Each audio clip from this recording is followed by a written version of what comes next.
जरा तिरमुडा झाला. आणि मग या धोब्याच्या गाढवानी त्याला भेटल्यानंतर विचारलं, काय बाबा तुला काही टेन्शन आहे का? एवढं कशानं वाढलायस? इतकं वजन का कमी झालं? तुला काही टेन्शन? तो धोब्याचा गाढव म्हटला, बाबा टेन्शन म्हणजे बाकी काय नाही रे, रोज हे गाव ते गाव करतोय त्या डोंगराबरोबर. अरे मग माझ्यासारखं कर ना, धोबी नदीवर तिथं बसला ना कपडे धुवून की तोपर्यंत मी चांगला फिरून चरून वगैरे आराम करून येतो. तूही तसंच करायचं, त्याला खेळ चालू झाला की तूही जात जा, जरा आराम करून येत जा, जरा खाऊन पिऊन येत जा, मग नाही काय होणार त्रास. ते धोब्याचं गाढव, ते डोंगराचं गाढव म्हटलं, बाबा तसं केलं असतं पण मी जरा अडकलो. कशात अडकलायस रे बाबा? काय नाही, जरा अडकलो. अरे जरा कशात अडकलाय ते तरी सांग मला. काय नाही, इकडे डोंबऱ्याचा खेळ सुरू होतो. डोंबऱ्याची बायको खाली ढोलकं वाजवते. त्या बायको, त्या डोंबऱ्याची पोरगी त्या दोरीवर चढते, इकडे तिकडे करत असताना चांगली तोल सावरत काठीने इकडे तिकडे करत असते. पण खालनं जर समजा ती दोरी जास्त हेलकावा घ्यायला लागली, आता वाटते ती पोरगी पडते, असं वाटलं की तो डोंबारी खालनं ओरडतो, गंगे खाली जर पडलीस तर तुझं लग्न या गाढवा बरोबर लावून दे. कळलं का ते का बारीक झालं? समजतंय ना प्रत्येकाला? असा जीव तुमचा माझा नको त्या गोष्टीमध्ये अडकतोय. हा जीव जीवाला देव नाही दाखवू शकत, नाही दाखवू शकत. मग जावं कुठं? संसाराकडं. संसार तर फार बेकार आहे. संसारात नसलेल्या गोष्टी सुद्धा दुःख देतात. आता त्याचं वर्णन मी करणार नाही, पण तरी सुद्धा आता मुंबईत आले म्हणून सांगतेच. मुंबईतलंच उदाहरण देते तुम्हाला. सगळ्यांना माहिती, तुम्ही आम्ही किती कंजेस्टेड राहतो. गावाकडची काही फॅमिली इकडे येते, नवरा बायको एकाच खोलीमध्ये सगळा संसार चालू आहे. एकाच खोलीमध्ये बेड, एकाच खोलीमध्ये कपाट, एकाच खोलीमध्ये किचन, टॉयलेट, बाथरूम, सगळं काय संसार सांगायचंय मला. एक दिवशी ती वैतागली, म्हणले 7-8 महिने झाले तरी आपण या खोलीतनं काय बाहेर निघालो नाही. उद्या जर आपल्याला एखादं पोरबाळ झालं तर त्याला झोपवायला सुद्धा आपल्याकडे जागा नाही. ती वैतागून त्याला बोलली. ती म्हणली, बाई दिवसभर काबाड कष्टानं दमून आली, मी दमून आलो, जरा शांत झोप. नाही नाही, मला आधी उत्तर द्या, उद्या जर आपल्याला एखादं पोरबाळ झालं तर त्याला झोपवायला जागा नाही. तो म्हणला, बाई जरा कटकट बंद कर, घे सरकून पलीकडं. मी घेतो सरकून अलीकडं. झाली का मध्ये जागा? झाली का? ती मध्ये जी जागा झाली ना, त्या झालेल्या जागेमध्ये आपल्याला झालेलं लेख. तिचा प्रश्न पुढचा आला, अहो असं कसं? देवाच्या मनात आलं, पहिल्याच वेळेला जर आपल्याला जुळं झालं तर? तो म्हणला, आधी मी वैतागलोय बाई, घे सरकून पलीकडे, मीही घेतो सरकून अलीकडे. बघ आता जरा जास्त जागा झाली. झाली का नाही? तिथं आपलं झोपलेली दोन्ही जोडी झोपूया. ती तेवढ्यात थांबे ना. ती म्हटली, या दोघांच्या पाठीवर एखादी बहीण नको का त्यांना राखी बांधायला? असं म्हटलं ते वैतागलेले गिराईक म्हणलं, घे सरकून पलीकडे, मी घेतो सरकून अलीकडे. जशी सरकायला गेली तशी एवढ्या जोरात पडली, खरंच खिळखिळी झाली. मला सांगा, हे जे दुःख झालं, हळ खिळखिळी झाली, हे झालेल्या पोरांनी केली का न झालेल्या? काय मंडळी, न झालेली जर एवढं दुःख देत असतील तर झालेली काय करतील? विठ्ठल याला म्हणायचं संसार. या संसाराकडे जर तुम्ही आम्ही गेलो तर तुम्हाला आम्हाला इच्छित लाभ मिळणार नाही, तो भगवंत परमात्मा भेटणार नाही. मग जावं, ज्याची ओळख करून घ्यायची त्या देवाकडे जावं का?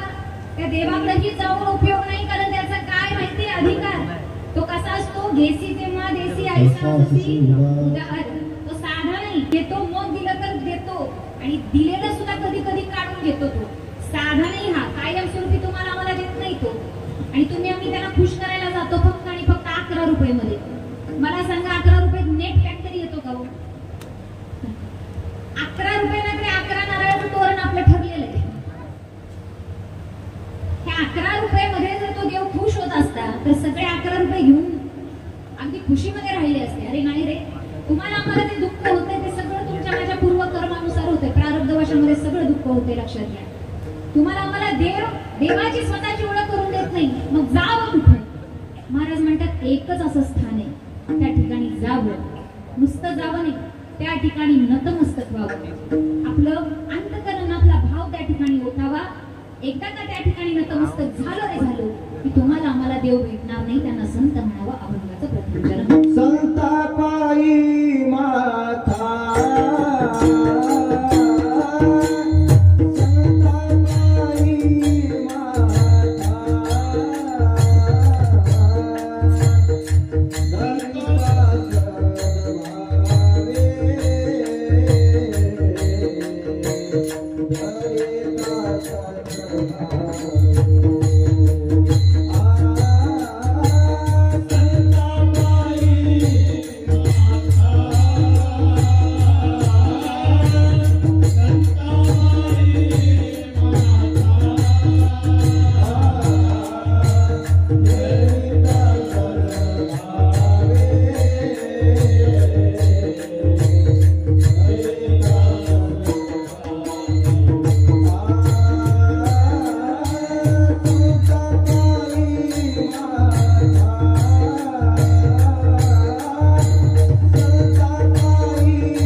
जोरदार टाळ्या वाजवा.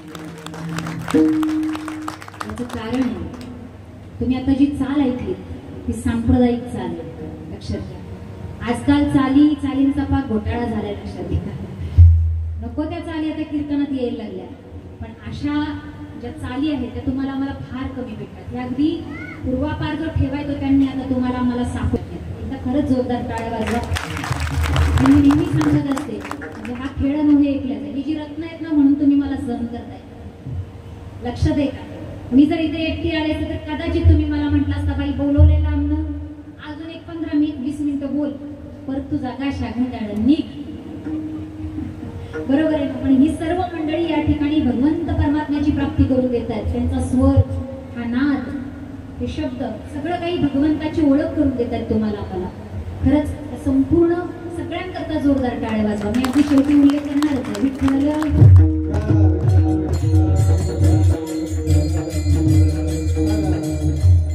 संतापायी माथा धरिता किंवा ठेविता सद्भावी. संतांच्या चरणावर तुम्ही आम्ही अंतकरणापासून भावयुक्त अंतकरणाने नतमस्तक व्हावं, तरच तुम्हाला आम्हाला तो देव भेटणार आहे. लक्षात घ्या. ऐका, आज तुमचं माझं मस्तक त्या संतांच्या चरणावर जायलाच तयार नाही. याचं अजून एक कारण आहे, सांगते तुम्हाला. आम्हाला मुळात संत कळत नाही. कळतात का? नाही कळत. संत नेमकं कुणाला म्हणावं? तुमच्या अंतकरणामध्ये एक प्रश्न पडला असेल, महाराज, जगतवंदनीय श्री संत तुकोबाराय सदैव वैकुंठाला गेले. माझे जगतवंदनीय श्री संत तुकोबाराय सदैव वैकुंठाला गेले. माझे ज्ञानोबाराय संजीवन समाधिस्थ झाले. हे खरे संत आहेत. अनेक साधू संत आहेत ज्यांनी संत वाङ्मय लिहिलं, पण आता हे आमच्या समोर नाहीयेत, सदेहानं नाहीयेत. मग आम्ही संत नेमकं कुणाला म्हणावं? आणि अवघड आहे संतांची भेट होणं, दुर्लभ असतं. महाराज म्हणतात, चंद्रामृत सुखे सेवावीला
चंद्रामृत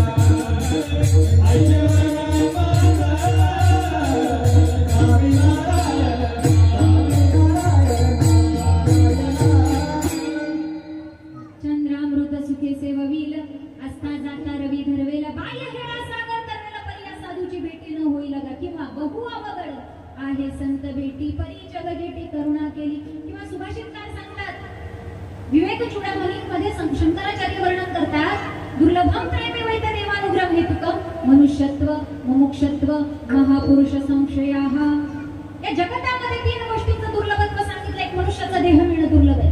जेव्हा तुम्हाला मला मनुष्याचा देह मिळेल त्या देहाला परमानंद सुखाच्या प्राप्तीची इच्छा होणं म्हणजे मुमुक्षता मिळणं हे दुर्लभ आहे. आणि जर का तुम्हाला मला मुमुक्षता जर लाभलीच इच्छा अंतःकरणामधून त्या भगवंत परमात्म्याला भेटायची लाभलीच पण तो देव भेटून देणारे खरे संत भेटणं दुर्लभ आहे. आता 144 वर्षांमधून सुंदर योग आला कुठं प्रयागला सुंदर असा महाकुंभ त्या ठिकाणी होता. पण मला सांगा महाकुंभामध्ये सगळेच साधू होते का हो? बोला बोला सगळे साधू होते का? सगळे साधू नव्हते. त्याच्यामध्ये काय काय संधी साधू पण होते. फक्त व्हॉट्सअप इंस्टा फेसबुक ट्विटर याच्या करता टिळे टोप्या म्हण देवाचं गबाळ अडकवलं आणि आले तिथं आपला झेंडा लावायला. काय कायच पण काय काय चांगले अगदी साधक होते सिद्ध होते महापुरुष होते. आशांचं दर्शन घ्यायचं सोडून ही माणसं त्यांनाच बघायला उपयोगाचं नाही होती तर त्या ठिकाणी तसा म्हणजे त्या बाकीच्याकडे जाऊन उपयोग नाही. मग महाराजांनी करायचंय काय एकच करा मी नेहमी सांगत असते. कारण इथं सर्व तरुण मंडळी दिसत आहे. खरंच बरं वाटलं कारण भजन असेल भजन स्पर्धा असतील किंवा कीर्तन असेल हरिकीर्तन असेल यामध्ये फक्त आणि फक्त आम्हाला पुढे पांढरे केसच दिसतात खरंय. आणि ती पांढरी केस बघून बघून मला माझे पण केस आता पांढरे करायला लागले. काय आता वेगळं काही सांगू शकत नाही. एका ठिकाणी कीर्तन सोहळा होता 2-3 दिवसाचा सर्व सप्ताह. पहिल्या दिवशीचं कीर्तन दुसऱ्या दिवशीचं कीर्तन करून काल्याचं कीर्तन करून माघारी यायचं. पहिल्या दिवशी त्या ठिकाणी जाऊन उभी राहिले. समोर समाज बघितला सगळे पांढरेच केस.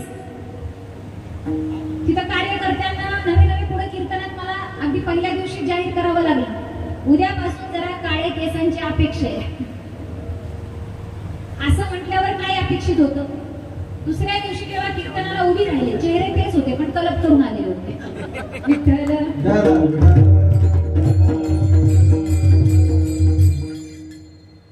तरुणांचा परमार्थ असावा लक्षात घ्या. आपली वयस्कर मंडळी तुम्हाला मला मार्गदर्शन करायला सज्ज आहेत पण तुम्ही आम्ही त्या ठिकाणी गेलं पाहिजे. ती आहेत म्हणून तर तुम्ही आम्ही सगळं आयत्या पिठ्यावर रेगोट्या मारतोय लक्षात घ्या. नाहीतर वयस्कर जर नसते तर परमार्थ तुमचा माझा झालाच नसता. ते आहेत म्हणून तुम्ही आम्ही इथं आहोत पण तरी सुद्धा तुम्ही आम्ही त्यांचे चरण धरणं गरजेचं आहे. त्या ठिकाणी येणं गरजेचं आहे. तरुणांचा परमार्थ आणि या ठिकाणी तरुणांनाच नटावं. बरोबर आहे ना महाराज? तरुणा भाग्यवंत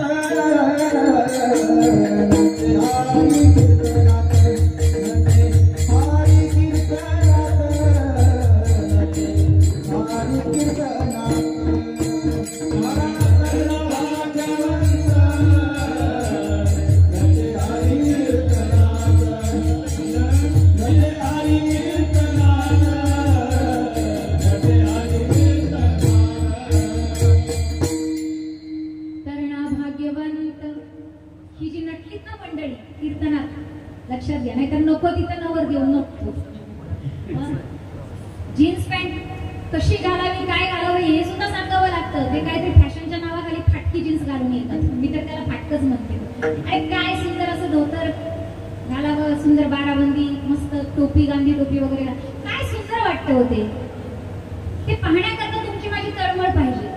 या परमार्थामध्ये येऊन तरुणांनी नटावं कारण हा धर्ममंडप या तरुणांना नटण्याकरताच आहे. नटावं कशानं? आतूनही नटावं आणि बाहेरूनही नटावं. आतून नटावं म्हणजे काय? आतून नटलं पाहिजे तुम्ही आम्ही संस्कारांनी. संस्कार याच धर्ममंडपामध्ये मिळतात लक्षात घ्या. मी नेहमी सांगत असते साधूचे शब्द तुमच्या माझ्यावर संस्कार करतात. साधूची संगत म्हणजे काय तर साधूचे शब्द तुम्ही आम्ही घ्या अगोदर आणि आतून नटा. आतून पूर्वीच्या काळी फार चांगलं होतं. मी अगदी मुद्दाम सांगते या ठिकाणी तुम्ही सर्वजण अगदी सुज्ञ आहात. पण झालंय काय या धकाधकीच्या जीवनामध्ये तुम्ही आम्ही कुठेतरी थोडंसं या संस्कारापासून बाजूला झालो. म्हणजे मी तुमचं कोणाचं सांगत नाही. जे जे बरेच जण बाजूला झालेत त्यांचं सांगते. बघा आता आपण कितपत त्या ठिकाणी आहोत. पूर्वीच्या काळी आमच्या माता माऊली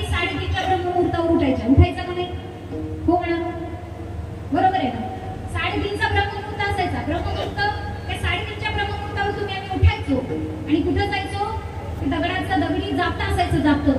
त्या जात्याजवळ जायचो आणि 5 म्हणजे पायलीभर धान्य आम्ही दळायचो. दिवसभर तुमचा आमचा त्या धान्यावर रोज दळल्याशिवाय आपल्याला भाकर मिळायची नाही. ती माऊली दळायची. पण दळत असताना समजा एखादं अंथरुणातलं 2-3 महिन्याचं म्हणजे 5-7 महिन्याचं जर लेकरू असेल रांगत असलेलं, ते रांगत त्या माता माऊली जवळ जातं, त्या मांडीवर डोकं ठेवतं. मग ती चुलती असू द्या, आई असू द्या, आजी असू द्या, आत्या असू द्या, म्हणजे एकत्र कुटुंबाचं सांगते बरं का. पूर्वीच्या काळी हे होतं. ते लेकरू तिथं जायचं, मांडीवर डोकं टेकवायचं आणि त्या जात्याच्या स्वरामध्ये, आता कसा स्वर लागलाय तंबोऱ्याचा, तसा जात्याला प्रत्येक वस्तूला स्वर आहे, लक्षात घ्या. त्या स्वरामध्ये ती माऊली, त्यांना स्वर शिकवावा लागला नाही. त्या स्वरामध्ये ती माऊली ओव्या म्हणायची, त्या ओव्यांमध्ये सुद्धा संस्कार असायचे. आजकाल जातही गेलं आणि संस्कार सुद्धा गेले. ते आजी आजोबा तुम्हाला मला संस्कार करायचे एकत्र कुटुंबामध्ये. एखादं पोरग 7-8 वर्षाचं जर समजा अंथरुणातून उठायला लागलं, किंवा तुम्ही आम्ही मोठी लोक जरी अंथरुणातून उठायचं असेल तर पहिल्यांदा हा सूर्य तुम्ही आम्ही नव्यानं पाहतोय हे लक्षात घ्यायचं. आम्ही लक्षात घेतोय का? रोजचं तुमचं माझं झोपणं म्हणजे मरणच असतं, लक्षात घ्या. फक्त त्या ठिकाणी श्वास चालू असतो. तुम्ही आम्ही दुसऱ्या दिवशी सकाळी डोळा उघडतो. डोळा उघडल्यानंतर नवीन सूर्य पाहतो, नवीन दिवस पाहतो. उजेडलेला सुंदर हा दिवस म्हणजे तुमचा माझा एक नवीन जन्म असतो. हे भगवंतांना तुम्हाला मला जर रोज नवा जन्म देत असेल तर त्याचे आभार नको का मानायला? तिथं म्हटलं पाहिजे, कराग्रे वसती लक्ष्मी, करमध्ये सरस्वती, करमुले तू गोविंद, प्रभाते कर दर्शन. म्हणतो का आम्हीही म्हणत नाही आणि आपल्या मुलाबाळांना पण शिकवत. हे धकाधकीचं जीवन आहे तुमचं माझं, लक्षात घ्या. हे सगळं विसरून गेलो तुम्ही. हे म्हटलं पाहिजे. आणि हे संस्कार एकत्र कुटुंबामध्ये व्हायचे, विभक्तामध्ये होत नाही. कारण विभक्तामध्ये वेळच नाही. हे एकीकडे जाते कामाला, ही एकीकडे जाते, हे बिचारा खिडकीतून वाट बघते. संस्कारच नाही. तो ते बिचारा उठायच्या आधी ही दोघं गेलेली असतात बाहेर आणि ते झोपल्यानंतर ही दोघं आत येतात. त्यांना बोलायलाच वेळ नसतो. कधी संस्कार करणार? तर एखादा लेकरू जर समजा तुम्ही आम्ही जरी धरणी मातेवर जर पाय ठेवायचा झाला तरी सुद्धा म्हणजे त्या धरणी मातेला तुमची माझी लाख लागते, हे तर मान्य आहे तुम्हाला. तिला तुम्ही आम्ही आई म्हणतो, माता म्हणतो दुसरी. बघा, जर एखाद्याला लाख लागली तर तुमचा माझा तिथं भाव काय तयार होतो? तुम्ही आम्ही लगेच काय करतो? माफी मागतो, बरोबर आहे. मग जसं जर तुम्ही आम्ही एखाद्याला लाख लागल्यानंतर जर तुम्ही आम्ही त्या ठिकाणी माफी मागत असू, त्या धरणी मातेवर उठल्यापासून पुढचे 24 तास तुम्ही आम्ही त्या धरणी मातेला लाख मारणार आहे. नको त्या गोष्टी त्या धरणी मातेवर करणार आहे. तर तिथं तुमचा माझा त्या धरणी मातेविषयी क्षमाशील भाव नको का?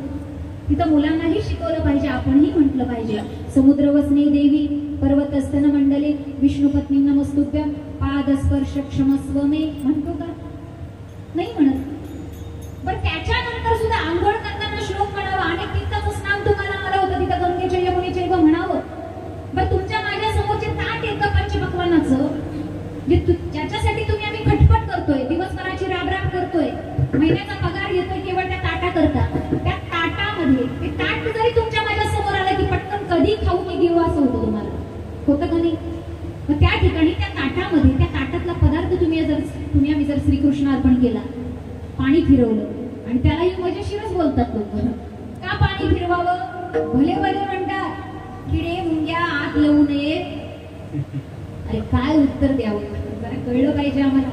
अरे म्हणजे ताट तुमच्या माझ्या समोर आहे, कितीही स्वच्छता बाळगली, काही जरी केलं तरी त्याच्यामध्ये थोडासा किंचित का असेना दोष असतो. तो दोष जाण्याकरता त्या ताटामध्ये अन्नपदार्थामधला जो दोष आहे असेल तो जाण्याकरता ते पहिल्यांदा श्रीकृष्ण अर्पण करावं. कारण देव सगळे दोष पहिल्यांदा स्वतः जवळ घेतो आणि मग तुम्हाला आम्हाला सगळं काही चांगलं देतो. श्रीकृष्ण अर्पण करावं.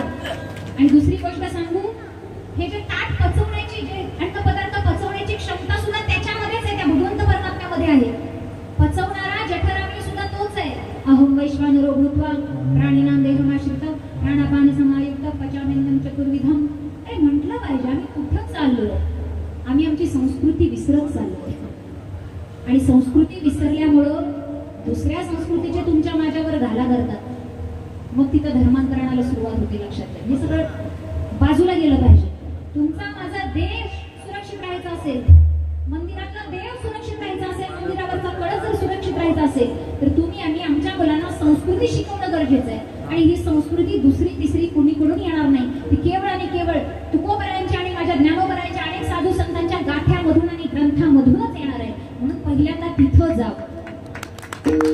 त्या गाठ्याजवळ, त्या माझ्या गाठ्याजवळ नतमस्तक व्हावं, त्याच साधूच्या चरणावर म्हणजे त्या शब्दावर नतमस्तक व्हावं आणि मग तुम्हाला आम्हाला देव भेटेल. महाराज म्हणतात म्हणूनच तिथं नतमस्तक व्हावं. अभंगाचं द्वितीय चरण. म्हणून संता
ज्ञानेश्वरी पारायण असतं. मला सांगा किती दिवस तुम्ही आम्ही पारायणाकरता बसतो? किती दिवस? 2.5 दिवसाचा असेल 2.5 दिवस पारायण, 3.5 दिवसाचा असेल 3.5 दिवस, 7 दिवसाचा असेल 7च दिवस, 11 दिवसाचा असेल तर 11च दिवस. त्याच्यानंतर तुम्ही आम्ही ग्रंथाला हातात घेतो का हो? नाही. काळ्याच्या कीर्तना दिवशी सुंदर असं कापड आणतो, त्या कापडाची खोड तयार करतो, त्याच्यामध्ये तो ग्रंथ घालतो आणि चांगला असा करकचून बांधतो. काम पुढल्या वर्षी शिवाय सुटता कामा. बरोबर आहे ना माय बाबांना? बांधण्याकरता ग्रंथ नाही, स्वतःला बांधण्याकरता ग्रंथ असावा.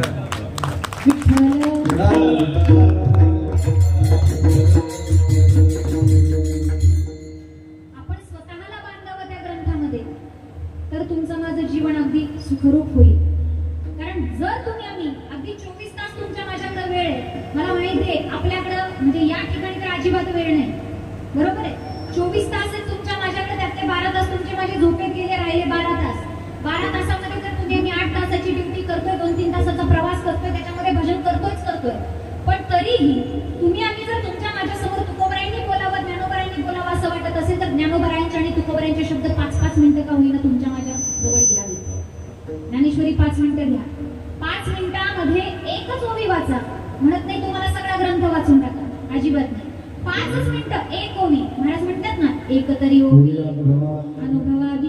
एका ओवीचा अनुभव घ्या अर्थासहित. बस. गुरुवर्य देगलूरकर बुवा म्हणतात, फक्त तुम्ही त्या ज्ञानेश्वरीच्या ओवीवर बोट फिरवा.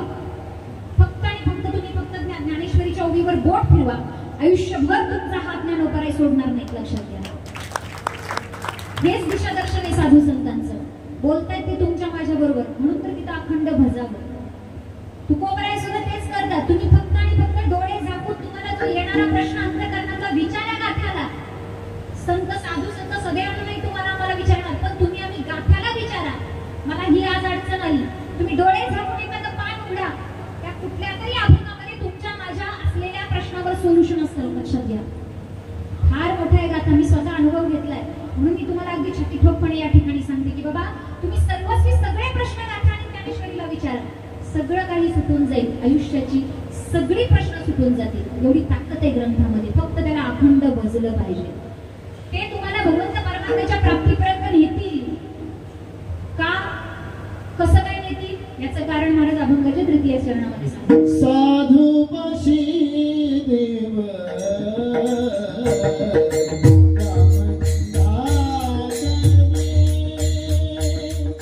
साधू पाशी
छाया म्हणून संताशी अखंड भजावे त्यांचे चरणी व्हावे लीन सदा विठ्ठल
मी होतो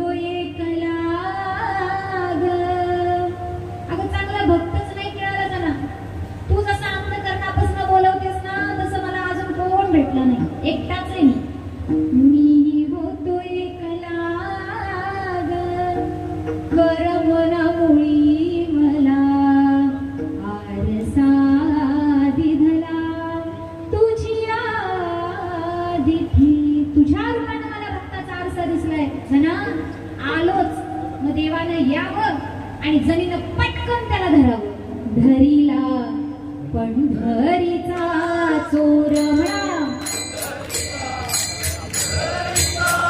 म्हणा सर्वांनी धरीला तो गळा गळा तो गळा गळा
जनाईनं तो देव तिच्या जवळ बोलवला त्याला धरला आणि तुमच्या माझ्याकरता त्याला मोकळा केला म्हणून साधुपाशी देव कामधंदा करी पितांबरा धरी बरी छाया आणि मग अंतकरणातलं गुज माझ्या देवानं सांगावं नामदेव महाराजांना ऐका मी एक दोन प्रश्न विचारते तुम्हाला तुम्ही आम्ही घरामध्ये देवाची पूजा करतो ना तुम्ही आम्ही सगळे घरामध्ये देवाची पूजा करणारे आहेत मला सांगा देव कुणाची पूजा करत असेल हो बोला बोला देव कोणाची पूजा करतो देव भक्ताची पूजा करतो का करतो माहितीये संत नाथबाबांनी त्याचं सुंदर वर्णन केले माझे ठाई जे पवित्रपण ते भक्ताचे आणि मज जाण भक्ताची पूजा करतो याचं कारण आहे भक्त म्हणजे संत पवित्र आणि गोड आहेत आणि संतांच्या ठिकाणचा स्वभाव त्यांची संगती केल्यामुळे माझ्या ठिकाणी उतरणं गरजेचं आहे आणि आज ही सर्व मंडळी माझी पूजा करतात म्हणजे माझ्या जवळचा गोडपणा आणि पवित्रपणा पाहतायत म्हणून तर मला हे सगळे लोक मानतात का कारण मी आधी साधूची संगती करतो हे सगळे गुण माझ्या जवळ घेतो माझे ठाई जे पवित्रपण ते भक्ताचे आणि मज जाण या लागी भक्ता मागे आपण धावे चरण रेणू वंदावया ते चरण रेणू वंदिता मज केवढी आहे पवित्रता बघ नामदेवा किती पवित्रता मला आली म्हणून तर साधूची संगती मला पाहिजे देवाईची राधा चरणी ठेवावी देवाईची राधा चरणी ठेवावी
देवाची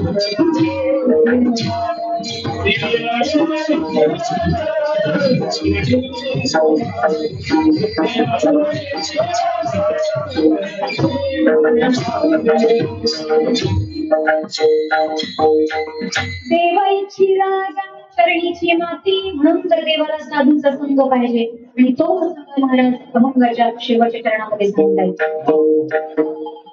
देवाची संत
मनोरे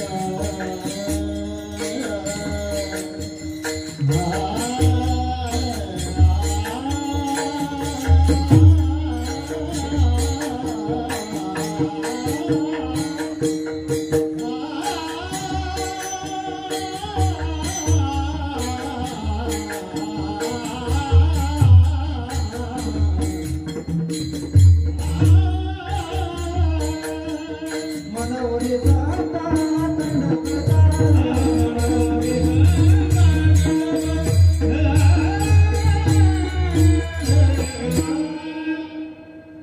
सुंदर असणारा हा एकदिवसीय सोहळा ब्रह्मानंद भजन मंडळ, त्याचबरोबर सीताराम संगम आनंद आश्रम वृद्धाश्रम, अनेक संलग्न असणाऱ्या संस्था, श्री संत सेवा भजन सामाजिक संस्था आणि श्री ज्ञानेश्वर माऊली भजन सामाजिक संस्था. खरंच अतिशय सुंदर गोड वातावरण ह्या एका दिवसामध्ये जे या ठिकाणी हे ध्वनी लहरींच्या रूपाने हे सगळं राहणार लक्षात घ्या. आणि तर प्रत्येकानं अगदी ताकदीनं भजन गायन केलेलं आहे असं कळालं. तुम्ही आता सर्वजण वाट पाहतायत त्या क्षणाची. निकाल जाहीर केले का?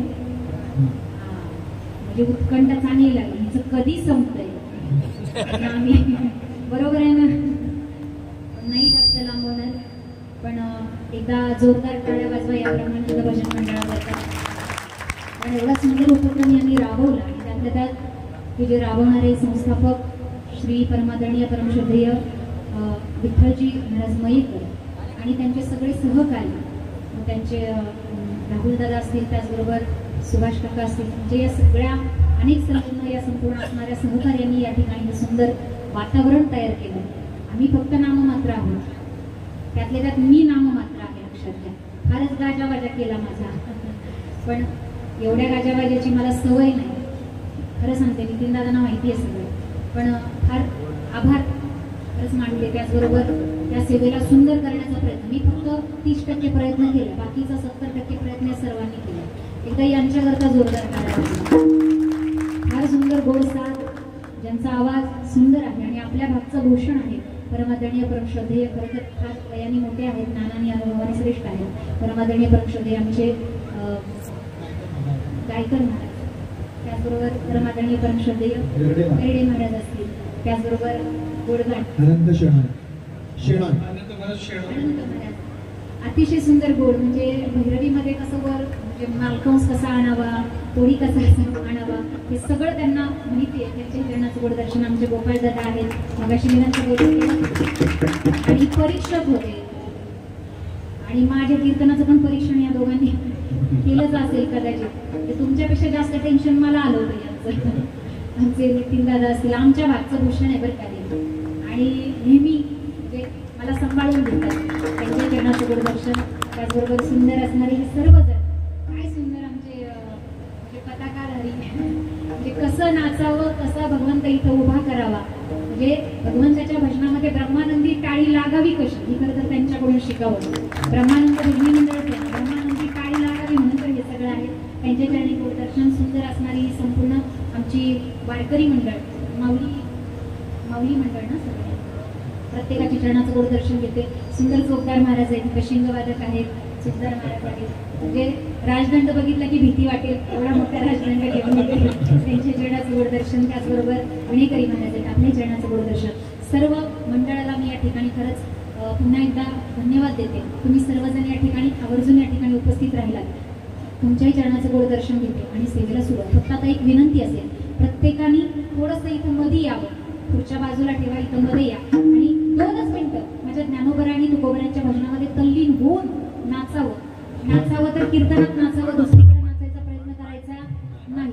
या सगळे पुढं आणि अगदी मन लावून अंतकरणापासून भान झोपून सगळ्यांनी नाचावं. कारण गाये नाचे उडे आपुलिया छंदे मनाचे आनंदे. या ठिकाणी सर्वांनी पुढे या आणि सुंदर ज्ञानोबरा तुकोबऱ्यांचं भजन होईल. त्या भजनामध्ये तल्लीन होऊन नाचू, म्हणजे ही साधूची संगत घेऊन तुम्ही आम्ही अंतकरण शुद्धापर्यंत पोहोचू. हरी झालं का सगळं तयार? बोलायचं नाही, फक्त नाचायचं. जो नाचणार नाही त्याला शेजाऱ्याची शपथ आहे. हरी ज्ञानोबा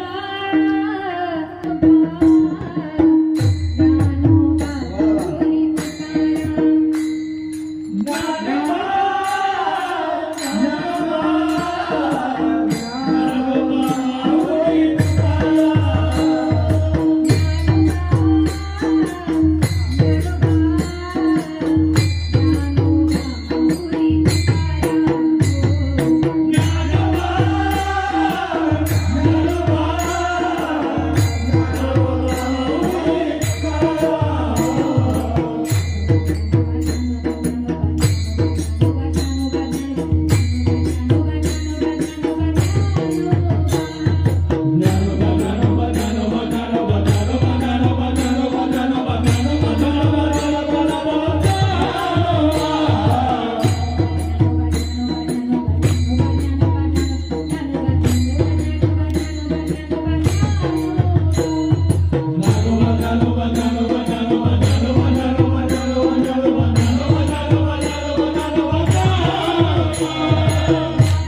अपने अपने गुरु की, अपने अपने माता पिता की, हिंदू धर्म